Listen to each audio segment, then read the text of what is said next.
कंजूस सेठ की कहानी। एक बार एक सेठ धनीराम था। कंजूस इतना था कि किसी को खाना तो क्या पानी तक पीने को न दे, कौड़ी कौड़ी जोड़ कर रखता था। उसकी इस आदत से उसकी पत्नी और परिवार बहुत परेशान था। उसकी पत्नी उसे बहुत बार समझाने का प्रयास कर चुकी थी, लेकिन किसी भी बात का उस पर असर कोई प्रभाव न पड़ता। एक दिन उसके नगर में एक सिद्ध महात्मा आए। कंजूस सेठ की पत्नी ने अपनी समस्या संत जी को बताई। सेठ जी की पत्नी ने संत जी को यह भी बताया कि मेरे पति साधु महात्मा को दान तो नहीं देते, लेकिन उनके श्राप से बहुत डरते हैं। संत जी कहने लगे कि कल मैं सुबह आपके घर पर आऊंगा। आप कोशिश करना कि उस समय आपके पति घर पर अकेले हों और मेरे खटखटाने पर दरवाजा वही खोले। अगले दिन सेठ की पत्नी अपने बच्चों के साथ मायके चली गई। अगले दिन संत जी ने सेठ के घर का दरवाजा खटखटाया। दरवाजा सेठ ने खोला। संत ने कहा कि मुझे बहुत भूख लगी है, सेठ जी मुझे एक रोटी दे दो। कंजूस सेठ ने संत की बात पर कोई ध्यान नहीं दिया और अपने काम पर चला गया। शाम को आकर देखा तो संत उनके घर के बाहर खड़े थे। अब सेठ सोचने लगा कि भूखे रहने के कारण कहीं यह संत मेरे घर के बाहर न मर जाए या फिर मुझे कोई श्राप दे दे। इसीलिए सेठ ने कुछ समय विचार करने के पश्चात संत से कहा कि आप भी क्या याद करोगे, आपने मुझसे एक रोटी मांगी थी, मैं आपको भरपेट भोजन करवाऊंगा। संत जी कहने लगे कि अब तो मैं भोजन नहीं करूंगा, अब तुम मुझे एक कुआं खुदवा दो। सेठ ने कहने लगा कि महाराज बात तो एक रोटी की हुई थी, यह कुआं खुदवाने की बात कहाँ से आ गई।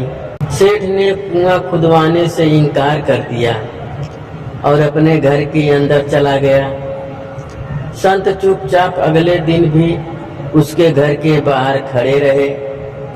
यह देखकर सेठ सोचने लगा कि अगर उसकी बात ना मानी तो कहीं यह मेरे घर के बाहर खड़े खड़े मर ही न जाए। सेठ संत जी के पास गया और बोला कि महाराज मैं कुआं खुदवाने के लिए तैयार हूँ, चलो अब भोजन कर लो।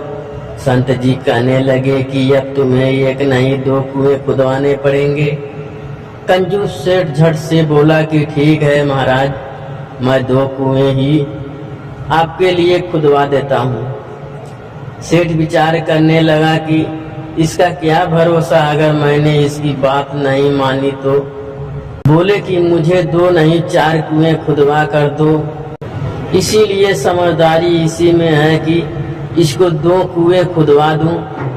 दोनों कुएं अब तैयार हो गए तो सेठ ने कहा कि संत जी आपके दोनों कुएं तैयार हैं। संत कहने लगे कि एक कुएं की जिम्मेदारी मैं तुमको सौंपता हूँ, जिसमें से सभी गांव वालों को जितना पानी चाहिए उतना भरने देना, कोई भी एक बूंद पानी न निकाल सके, इसका ध्यान रखना। मैं कुछ दिनों के बाद आकर अपने दोनों कुएं तुमसे वापस ले लूंगा। कंजूस सेठ ने जिस कुएं से संत जी ने कहा था कि कोई एक बूंद भी पानी ना निकाल पाए, उस पर ढक्कन लगा दिया और दूसरे कुएं को संत के कहने पर पूरे गांव के लिए खोल दिया। गांव वाले जितने जरूरत होती उस कुएं से पानी निकाल लेते। कुएं के शीतल जल से पूरे गांव वाले संत जी का गुणगान करते रहते। कुछ महीने बाद जब संत जी उस गांव में वापस आए तो सेठ से कहने लगे कि दूसरे कुएं से ढक्कन हटवा दो। अब कुएं का ढक्कन हटाया गया तो एक तो उसमें पानी नहीं था, दूसरे उसमें से दुर्गंध आ रही थी। अब संत जी कंजूस सेठ को समझाने लगे कि जैसे खुले कुएं में से पूरे गांव ने पानी निकाला, लेकिन फिर भी ना तो पानी कम हुआ और ना ही उसकी शीतलता में कोई कमी आई। जबकि दूसरे कुएं से पानी नहीं निकाला गया तो वह कुआं सूख गया और उसका पानी सड़ गया। ऐसे ही धन की गति भी कुएं के जल की तरह है। जिस कुएं से लगातार पानी निकलता रहा उसका स्तर और बढ़ता रहा, लेकिन जिस कुएं से पानी नहीं निकाला गया वह सूख गया और उसमें से दुर्गंध आने लगी। ऐसे ही अगर तुम जमा किए हुए धन का उपयोग नहीं करोगे तो वह धन दौलत निरर्थक हो जाएगी या फिर कोई और उसका दुरुपयोग करेगा। इसीलिए धन दौलत का भी समय रहते हैं। दुरुपयोग स्वयं अपने हाथों से करना चाहिए। अब संत जी की बात सेठ धनीराम को अच्छे से समझ आ चुकी थी। अब उसने जीवन में कंजूसी करना छोड़ दिया और अपने परिवार के सुख और वैभव और दान पुण्य में लगाना शुरू कर दिया, जिससे अब उसका परिवार भी खुश था और जिस जरूरतमंद की वह मदद करता उसकी दुआएं भी उसे मिलती थी।